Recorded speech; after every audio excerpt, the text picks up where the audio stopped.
सभी भाइयों बहनों के आपके अपने चैनल वाईसीटी बुक्स में एक बार फिर से स्वागत है। प्लीज़ जो अभी तक हमारे चैनल को सब्सक्राइब नहीं किए होंगे जरूर सब्सक्राइब कर लेंगे। उसके बगल में बेल आइकन उसे भी दबा देंगे जिससे कि नोटिफिकेशन आप लोगों के पास पहुंच जाया करेगा। देखिए मैं बता दूं कि आप लोगों के लिए डेली करंट अफेयर्स की वीडियोस प्रोवाइड की जाती है। उसी कड़ी में आज 12 जून के जितने भी मोस्ट करंट क्वेश्चन बनते थे आप लोगों को सारे इसमें कवर किया गया है। अगर आप इसकी पीडीएफ डाउनलोड करना चाहते हैं तो आप हमारे टेलीग्राम ग्रुप पर जुड़कर आसानी से इसकी पीडीएफ भी प्राप्त कर सकते हैं। टेलीग्राम का लिंक आप लोग को डिस्क्रिप्शन में मिल जाएगा, तो वहाँ से जुड़िए और चैनल को सब्सक्राइब भी कीजिए जिससे कि आप लोग को पीडीएफ वगैरह भी यहाँ पे आसानी से मिल जाए। तो चलिए देर ना करते हम लोग आज का सेशन स्टार्ट करते हैं। पहले क्वेश्चन को लेते हैं। पहला क्वेश्चन क्या दिया हुआ है? पहला क्वेश्चन दिया है कि हाल ही में किसने अनन्या नामक कीटाणुनाशक स्प्रे विकसित किया है।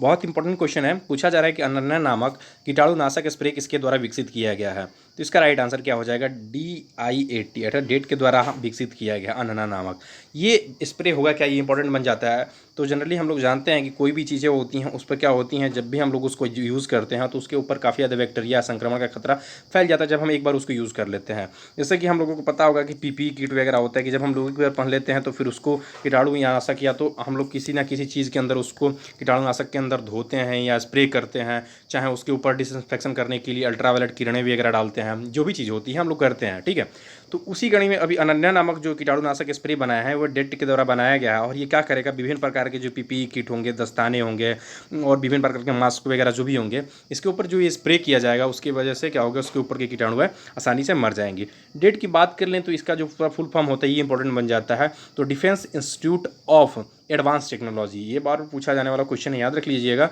Defence institute of advance technology, कोई भी चीज़ का जब शॉर्ट फॉर्म में दिया होता है तो आप लोगों को उसका फुल फॉर्म बहुत ज़्यादा इंपॉर्टेंट बन जाता है कि हमको वो चीज़ें पता होनी चाहिए। ठीक है, तो इस चीज़ें से ये जो भी चीज़ें बनती हैं ध्यान दीजिएगा।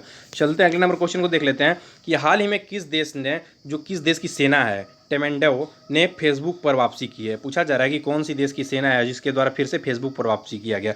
देखिए कई प्रकार के जो हमारे सेना होते हैं उस पर हम लोगों को विभिन्न प्रकार के सोशल साइट के माध्यम से विभिन्न प्रकार की चीज़ों को पता लगाने में कारगर साबित होते हैं। तो अभी हम बात कर ले, इसका राइट आंसर पहले जान लेते हैं। तो म्यांमार जो देश है इसी के द्वारा भी सेना से जो है यहाँ की फेसबुक पर छोड़ दिया गया था। ठीक है, इसके ऊपर मतलब काफ़ी ज़्यादा प्रॉब्लम हो रहा था, इसकी वजह से उसके फेसबुक से अपनी वापसी अभी देखा गया है कि हमको नहीं, फेसबुक पर हमको काफ़ी चीज़ें यहाँ से पता चल जाती हैं। फेसबुक से जुड़कर हम किसी माध्यम से कहीं कहीं से किसी देश विदेश के जो भी लोग होते हैं वहाँ से जुड़कर आसानी से चीज़ों को पता कर सकते हैं। इसी के लिए फिर से वहाँ की जो सेना है टेमेंडो उसी के द्वारा भी फेसबुक पर फिर से वापसी की गई है। ठीक है, अच्छा बात कर लें हम म्यांमार की, तो इसकी फ़िलहाल में अभी कैपिटल क्या है, तो नेमिडो है। क्या है? नेमिडो है, याद रख लीजिएगा। और फिलहाल में इसकी एक मुद्रा क्या है, ये बार बार पूछा जाता है, तो इसकी मुद्रा जो है क्यात है। और ये पुलिस में पूछा हुआ क्वेश्चन है। जो लोग 41,520 वाली पुलिस दिए होंगे, ठीक है। नेपिडो के जो बात कर लें, नेपिडो ये तो कैपिटल है लेकिन इनके बारे में जनरली नहीं पूछा जाता है नेपिडो के बारे में, लेकिन ये क्यात जो है ये बार बार पूछा जाने वाला क्वेश्चन, पूछा हुआ क्वेश्चन है पुलिस में 41,520 में। इसकी मुद्रा के नाम क्या है? ठीक है, और बात करें कि फिलहाल में यहाँ पर राष्ट्रपति कौन है, तो यू बिन मिंट। कौन है? यू बिन मिंट जो है फिलहाल में यहाँ पर बने हुए हैं। चलते हैं अगले नंबर क्वेश्चन को देख लेते हैं। अगला नंबर क्वेश्चन क्या दिया हुआ है कि एथलेटिक्स इंटीग्रिटी यूनिट AIU, सिर्फ आप लोगों को सिर्फ AIU भी लिख के पेपर में दे सकता है। इसीलिए मैं कहता हूं कि जनरली जहां भी आप लोगों को जितनी भी चीज़ें, जनरली कुछ चीज़ें तो हमको पता होती हैं, DRDO के बारे में पता होती है, इसरो के बारे में पता होती है, तो IIT वगैरह के बारे में हम लोग जनरली इसी तरह देख के पता चल जाता है। तो कहने का मतलब कुछ चीज़ें ऐसी होती हैं जिनके बारे में हम लोग तो जनरली बार बार पढ़ते हैं तो उस चीज़ें पता चल जाती हैं, लेकिन कई ऐसी चीज़ें होती हैं जो हम लोग नहीं देखते हैं। ठीक है, इसकी वजह से हमारा वो चीज़ भी इंपॉर्टेंट बन जाता है। तो AIU की बात कर रहा था, तो एथलेटिक इंटीग्रिटी यूनिट की बात कर रहा है। अभी फिलहाल में गोमती मरीमथु पर कितने साल का प्रतिबंध लगा दिया गया है? तो याद रख लीजिएगा इसका राइट आंसर क्या हो जाएगा, देख ले रहे हैं हम। तो इसका राइट आंसर जो हो जाएगा 4 साल हो जाएगा। अभी 4 साल का प्रतिबंध लगा दिया गया है गोमती गुरुमुथु पर। अच्छा, इन पर प्रतिबंध लगाया क्योंकि ये भी इंपॉर्टेंट बन जाता है। तो देखिए इनके ऊपर अभी काफ़ी ज़्यादा दवा का सेवन अर्थात ड्रग्स वगैरह की चीज़ें विवाद सामने आई थी, उसके बाद से इनके ऊपर प्रतिबंध लगा दिया गया। अच्छा, यहाँ से एक पॉइंट हम और भी देख रहे हैं कि इनको जो ये थी, ये दोहा एशियाई में गोल्ड मेडल जीती थी, और अभी इनको लेने की, ये भी जो गोल्ड मेडल जीती थी इनसे लेने की बात सामने आ रही है। हालांकि आप लोग जानते होंगे कि अगर जो भी खिलाड़ी ड्रग्स में पाया जाता है या लिप्त होता है तो उसकी पीछे की जितनी भी चीज़ें होती हैं ना, उन सारे चीज़ों को उस गवर्नमेंट के द्वारा, चाहे वहाँ की जो संस्था होती है जो गेम कराती है, उसको ऑब्जर्व कर लिया है तो उस चीज़ को फिर से वापस ले लिया जाता है। ठीक है, अच्छा बात करूँ ये कहाँ की, तो ये तमिलनाडु की एक खिलाड़ी के रूप में जानी जाती, एथलीट के रूप में जानी जाती थी। अब हम थोड़ी सी बात कर लें एथलीट इंटीग्रिटी यूनिट की। इसकी स्थापना कब हुई थी? तो इसकी स्थापना 2017 में हुई थी। अब ब्रेट कॉलीथियर इसके फिलहाल में हेड बने हुए हैं, और इसका हेडक्वार्टर कहाँ पे है, तो मोनाको में है। कहाँ पे है? मोनाको में इसका हेडक्वार्टर है AIU की अर्थात एथलीट इंटीग्रिटी यूनिट की। चलते हैं अगले नंबर क्वेश्चन को देख लेते हैं कि हाल ही में वर्ल्ड बैंक ने 2020-21 में भारत की जीडीपी में कितने प्रतिशत तक गिरावट का अनुमान लगाया है। बहुत बार क्वेश्चन आप लोगों को इस तरह से क्वेश्चन देखने को मिलता है, ठीक है। तो ये जनरली समय समय पे चेंज होता रहता है, ठीक है। लेकिन आप लोग जब तक चीज़ों पर कंटिन्यू नहीं देखेंगे तभी आप लोगों को पता नहीं होगा। इसलिए कि जब भी पेपर में उठा के देगा तो वो कोई ज़रूरी नहीं होता कि कहाँ से देगा, लेकिन आप लोगों को लेटेस्ट करना होता है वहाँ पे। इसलिए कि जब भी आप लोगों को पेपर मान लीजिए कि अभी एसएससी का पेपर होने वाला था, ठीक है, उसको टाल दिया गया 30 मार्च को भी, जो जेई वगैरह का पेपर होने वाला था उसको मार्च टाल दिया गया और फिर से सितंबर में कर दिया गया। एसएससी के पेपर होने वाला था, टाल दिया गया, उसको बाद में कर। तो क्या ये ज़रूरी थोड़ी है कि हमको उसी समय का पूछा जाएगा कि जीडीपी क्या थी। लेकिन जीडीपी जो हमारी वर्तमान में रहती है, ठीक है, जब हमारा पेपर जब साइन होने जाता है या जो पेपर जब हमारा होने जाता है तो उसके पहले जो जीडीपी का अनुमान लगाया गया होता है, ये तो थोड़ी है कि डेली डेली लगाया जाता है, 2 महीने 3 महीने पर, 2 4 5 हफ्ते पर लगाया जाता है। तो कहने का मतलब है कि जो लास्ट वाला होता है वहीं पेपर में मान्य माना जाता है। तो जो करंट अफेयर के लोग, जो लड़के कंटिन्यू रहते हैं, जो लड़के देखते हैं, वहीं ये इंपॉर्टेंट होता है, ठीक है। ये चीज़ें काफ़ी लोगों को नहीं पता होती हैं, तो मैं सोचा कि बता दूँ। बात कर लें तो इसका राइट आंसर क्या हो जाएगा, -3.2%। -3.2% अभी वर्ल्ड बैंक के द्वारा भारत की जो जीडीपी ग्रोथ है उसका अनुमान लगाया कि इतने प्रतिशत तक गिरावट हो सकती है। अच्छा, माइनस की जब बात आ रही तो आप लोगों को कुछ दिन पहले मैंने बताया था स्टैंडर्ड्स एंड पुअर्स के बारे में। स्टैंडर्ड्स एंड पुअर्स के बारे में 5% तक का गिरावट का अनुमान लगाया गया था भारत की जीडीपी में। और इसके अलावा फिच रेटिंग, याद रख लीजिएगा, फिच रेटिंग के द्वारा भी 5% तक गिरावट का अनुमान लगाया गया था, गिरावट का अनुमान, ठीक है। ये भी इंपॉर्टेंट है। बात कर ले वर्ल्ड बैंक की स्थापना कब हुई थी, तो 1944 में स्थापना हुई थी। डेविड माल्पास फिलहाल में इसके हेड पर बने हुए हैं और वाशिंगटन डीसी में इसका हेड क्वार्टर है, याद रख लीजिएगा। चलते हैं अगले नंबर क्वेश्चन को देख ले रहे हैं। अगला नंबर क्वेश्चन दिया भाई कि हाल ही में किस राज्य सरकार के द्वारा पंचवटी योजना स्टार्ट किया गया। बार बार मैं कहता हूँ आप लोगों से, बार बार यही चीज़ कहता हूँ कि एप्लीकेशन हो, योजना हो, इतनी ज़्यादा एप्लीकेशन इस समय योजनाएं देखने को मिल रही हैं जो कि आप लोगों को पूरे साल भर में देखने को नहीं मिल रही है, पूरे आप लोगों को एक एक महीने में देखने को मिल रही है इस समय कोरोना की वजह से। तो प्लीज़ आप लोग इसे ज़रूर कंटिन्यू रहा कीजिए, कंटिन्यू देखा कीजिए। तो बात कर ले पंचवटी योजना किसके द्वारा स्टार्ट किया गया, तो फिलहाल में भी हिमाचल प्रदेश के द्वारा स्टार्ट किया गया है पंचवटी योजना।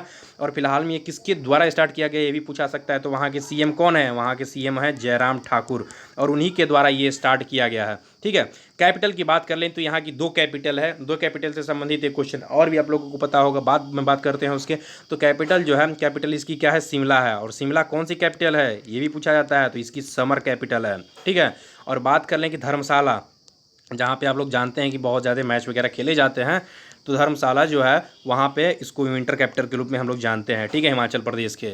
अच्छा, ये तो हो गया शिमला और इसके लिए। हमने कल ही एक बताया था कि अभी एक समर कैपिटल बनाया गया, और किसका बनाया गया है ये बात रख लीजिए याद। तो उत्तराखंड का बनाया गया है, गैरसैंड को। किसको, गैरसैंड को अभी बनाया गया है फिलहाल में, अभी समर कैपिटल उत्तराखंड के, इंपॉर्टेंट है। अच्छा, बात करने पंचवटी योजना किसके लिए बनाई गई ये भी इंपॉर्टेंट बन जाता है। तो ग्रामीण क्षेत्र में मनरेगा के तहत पार्क और उद्यान को विकसित करना है, तथा इसके तहत जो भी बुजुर्ग वगैरह लोग हैं उनको मतलब मनोरंजन करने के लिए अभी कई प्रकार के साधन इसके अंदर प्रदान किए जाएंगे मनरेगा के तहत, ठीक है, जो भी उद्यान वगैरह विकसित किए जाएंगे उसके अंदर, ठीक है। तो इंपॉर्टेंट पॉइंट है, इसे जरूर ध्यान दीजिएगा। बात करें सीएम कौन है, जयराम ठाकुर है। गवर्नर फिलहाल में कौन है, तो बंडारू दत्तात्रेय जो है फिलहाल में यहाँ पर गवर्नर के पद पर बने हुए हैं। चलते हैं अगले नंबर क्वेश्चन की बात कर ले रहे हैं। हाल ही में किसे नासा विशिष्ट सेवा पदक से सम्मानित किया गया है, पूछा जा रहा है कि नासा विशिष्ट सेवा पदक से किसे सम्मानित किया गया है। तो इसका राइट आंसर क्या हो जाएगा, इसका राइट आंसर हो जाएगा अभी हाल ही में रंजीत कुमार को। रंजीत कुमार को नासा विशिष्ट सेवा पदक से सम्मानित किया गया है। ये ऐसे दूसरे व्यक्ति हैं, याद रख लीजिएगा, ये ऐसे दूसरे व्यक्ति हैं। इसके पहले सबसे पहली बार जो पाया गया था वो आर.के. चेट्टी पंडिपति के द्वारा ये विशिष्ट पुरस्कार जो है पाया गया था। ये अपने आप में बहुत ही इंपॉर्टेंट पॉइंट बन जाता है, इसे ज़रूर ध्यान दीजिएगा, ठीक है। अच्छा, हम बात कर ले अब नासा की।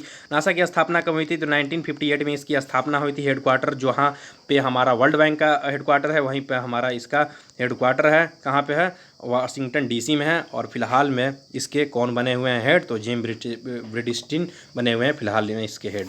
चलते हैं अगले नंबर क्वेश्चन को देख लेते हैं कि हाल ही में अमेरिकी वायुसेना के प्रमुख रूप से किसे चुना गया है। ये आप लोगों को क्वेश्चन जानते हैं, 110 नहीं 200% देखने को पेपर मिलेगा, याद रख लीजिएगा। क्यों, क्योंकि अभी आप लोग जानते हैं कि वाइट वर्सेस ब्लैक के बीच में काफ़ी ज़्यादा आप लोगों को हिंसा देखने को मिल रही है अभी अमेरिका के अंतर्गत, ठीक है। तो अभी इसी को देखते हुए अमेरिका की मतलब अभी स्थिति को सुधारने हेतु अभी अमेरिका में पहली बार किसी अश्वेत को, याद रख लीजिएगा, किसी अश्वेत व्यक्ति को, आप लोग जानते होंगे, कभी देखते होंगे मूवी वगैरह देखते होंगे हॉलीवुड के, या तो पूरे ब्लैक होते हैं या तो पूरे वाइट होते हैं। ऐसा आप लोग कभी नहीं सोचा है ये तो पूरे ब्लैक होते हैं तो पूरे वाइट होते हैं।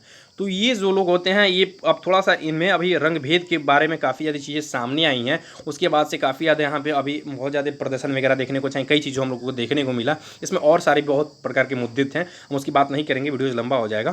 तो बात कर ले रहे हैं कि अभी अमेरिकी वायुसेना के प्रमुख के रूप में किसे चुना गया है, तो जनरल चार्ल्स ब्राउन को चुना गया है।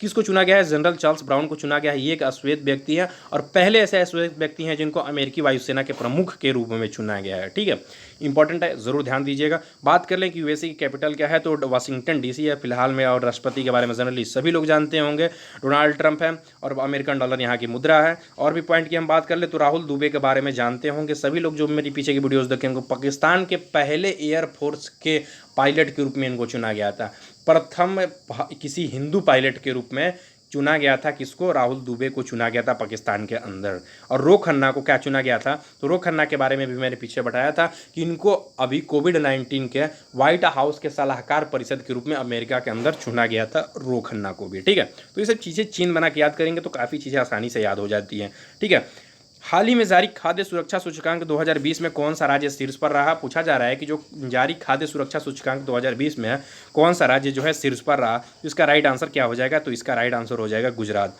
गुजरात जो है वो हाल ही में खाद्य सुरक्षा जो सूचकांक जारी हुई है उसमें प्रथम स्थान प्राप्त किया है।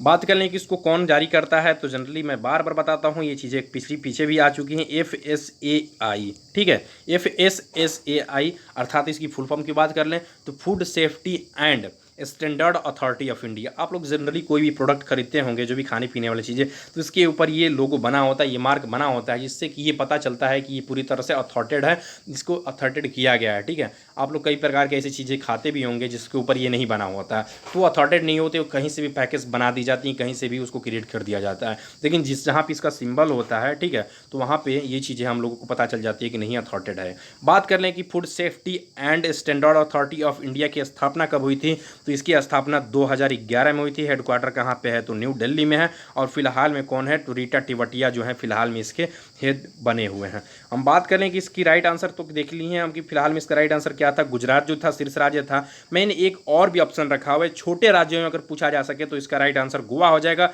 बड़े राज्यों में गुजरात रहा, और चंडीगढ़ जो था वो केंद्र शासित प्रदेशों में पहला केंद्र शासित प्रदेश था जिसमें खाद्य सुरक्षा सूचकांक में प्रथम स्थान प्राप्त किया गया। ठीक है, चलते हैं अगले नंबर क्वेश्चन को देख लेते हैं।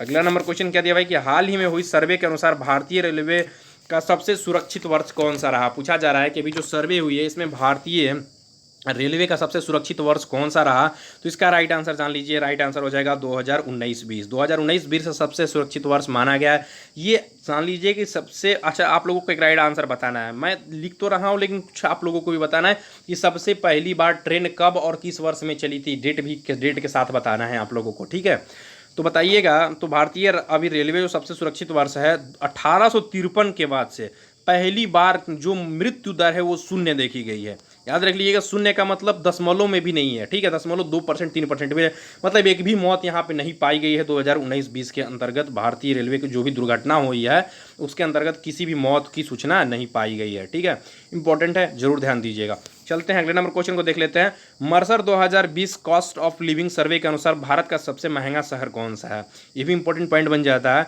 बात कर रहा है कि मर्सर 2020 की कॉस्ट ऑफ लिविंग सर्वे, ये भी पूछा सकते हैं भारत का सबसे महंगा शहर का अभी जो सर्वे किया गया किसके द्वारा किया गया, तो मर्सर कॉस्ट ऑफ लिविंग सर्वे किया गया। और इसमें जो सबसे महंगा शहर बताया गया है मुंबई बताया गया, और मुंबई क्यों बताया गया है ये भी बताया गया इसके साथ साथ कि प्रवासियों के लिए सबसे महंगा शहर रहा। किसके लिए, प्रवासियों के लिए सबसे महंगा शहर रहा। इसमें भारत की अगर स्थिति बताई जाएगी तो अभी इसके अंतर्गत भारत के इस शहर को सबसे महंगा बताया गया, लेकिन भारत की जो स्थिति बताई गई वो 60वें स्थान पर महंगे शहरों में बताई गई। प्रथम स्थान इसमें जो हासिल किया गया वो हांगकांग के द्वारा किया गया। हांगकांग जो है सबसे महंगा शहर बताया गया। और बात कर लें कि एशिया में भारत की स्थान कौन सी रही, तो 19वें स्थान पर रही। और इसके द्वारा जो किया गया, जो क्या कहते हैं, भारत के अंदर, ठीक है, पूरे विश्व के अंदर 60वें स्थान पर प्राप्त किया गया। चलते हैं अगले नंबर पॉइंट को देख लेते हैं, कुछ पॉइंट हम रख लेते हैं। बात कर ले रहे हैं कि हाल ही में सड़क परिवहन मंत्रालय ने BS6 पेट्रोल इंजन वाले वाहनों के लिए नारंगी स्टिकर तय किया है। देखिए, आप लोग जनरली देखते होंगे कभी भी स्टिकर गाड़ी पर आप लोग रेड कलर, हरा कलर, ऑरेंज कलर, कई प्रकार के स्टिकर को लगाते हैं, तो ये गाड़ी के सिंबल को दर्शाता है। ठीक है, साथ साथ ये भी बताता है कि आप लोगों को अथॉरिटेड है कि नहीं, इसकी तरह वेरीफाई किया गया है कि नहीं इसको। ठीक है, तो बात कर रहे हैं कि जनरली आप लोगों को पता होगा कि पहले BS4 चलती थी, ठीक है, लेकिन जो BS5 थी इसको लाने के बजाय मैं डायरेक्ट BS6 को लेकर आया गया, ठीक है। तो BS5 को तो नहीं लेकर आएगा, डायरेक्ट BS4 से BS6 लेकर आएगा, और हाल ही में से कुछ दिन पहले भी लाया गया था। तो इसी को अभी नारंगी स्टिकर प्रदान किया गया है सड़क एवं परिवहन मंत्रालय। अच्छा, सड़क एवं परिवहन मंत्री फिलहाल में कौन है तो ये भी जान लीजिए, नितिन गडकरी हैं, ठीक है। इंपॉर्टेंट पॉइंट है, जरूर ध्यान दीजिएगा। अगले नंबर पॉइंट को देख ले रहे हैं कि हाल ही में केंद्र सरकार ने बांस के आयात पर कितने प्रतिशत तक का शुल्क बढ़ा दिया है, तो 25% तक का बढ़ा दिया है। ये भी इंपॉर्टेंट पॉइंट है, जरूर ध्यान दीजिएगा। चलते हैं अगले नंबर पॉइंट को देख ले रहे हैं कि हाल ही में डॉक्टर कैथी सुलीवान ने चैलेंजर डीप मारियाना ट्रैम्प की सतह पर पहुंचने वाली पहली महिला बनी है। ये क्वेश्चन 100% पूछा जा सकता है। बात कर रहा है कि डॉक्टर कैथी सुलीवान ने चैलेंजर डीप, ये सबसे गहरा डीप है। आप लोग माउंट एवरेस्ट की ऊंचाई से भी जानते हैं कि 8,848 मीटर है, लेकिन इसकी जो गहराई है वो 10,000 मीटर तक की है। याद रख लीजिएगा, 10,000 अर्थात माउंट एवरेस्ट की ऊंचाई से भी ज़्यादा इसकी गहराई में है। मतलब पानी के अंदर सोचिए कितना प्रेशर होता होगा, ठीक है। और ये मरियाना ट्रेंच पैर है चैलेंजर डीप, इसी में अभी पहुँचने वाली पहली महिला जो बन गई हैं, कौन बनी है, डॉक्टर कैथलीन सुलीवान। हालांकि यहाँ पे पुरुषों के द्वारा गया है, अभी तक 8 पुरुष यहाँ पे पहुँच चुके हैं, लेकिन महिलाओं में ये पहली महिला थी, और ये 68 वर्ष की आयु में पहुँचने वाली एक ऐसी महिला बनी है, ठीक है। मैं बात कर लूँ कि इनके द्वारा जानते हैं अंतरिक्ष पे चहलकदमी करने वाली भी ये पहली महिला जरूर ये भी बनी थी। तो इस तरह के पॉइंट भी आप लोग जरूर ध्यान दीजिएगा। देखिए, इसकी आंसर की प्रोवाइड की हुई, अगर आप इसकी PDF डाउनलोड करना चाहते हैं तो आप हमारे टेलीग्राम ग्रुप YCT पब्लिकेशन पर जुड़कर आसानी से इसकी PDF भी प्राप्त कर सकते हैं। तो मैक्सिमम लोग हमारे चैनल से जुड़िए, चैनल को सब्सक्राइब कीजिए। और मैं आप लोगों को बता दूं कि आप लोगों के लिए हर प्रकार की YCT बुक्स अवेलेबल कराती है, और किसी प्रकार की बुक्स को चाहते हैं तो YCT के ऑफिशियल साइट पर जाइए, वहाँ से बुक्स के बारे में देखिए, बुक्स के बारे में क्या क्या चीज़ें दिया गया है, वहाँ से आप लोग को कॉन्टैक्ट नंबर भी दिया गया है, वहाँ से जुड़कर आसानी से नंबर भी पता कर सकते हैं। उसके बाद बुक्स को भी अभी ऑनलाइन खरीद सकते हैं। तो चैनल को जुड़िए, चैनल को सब्सक्राइब कीजिए, और वीडियो जो अच्छा लगे तो लाइक जरूर कीजिएगा। थैंक यू दोस्तों, थैंक यू।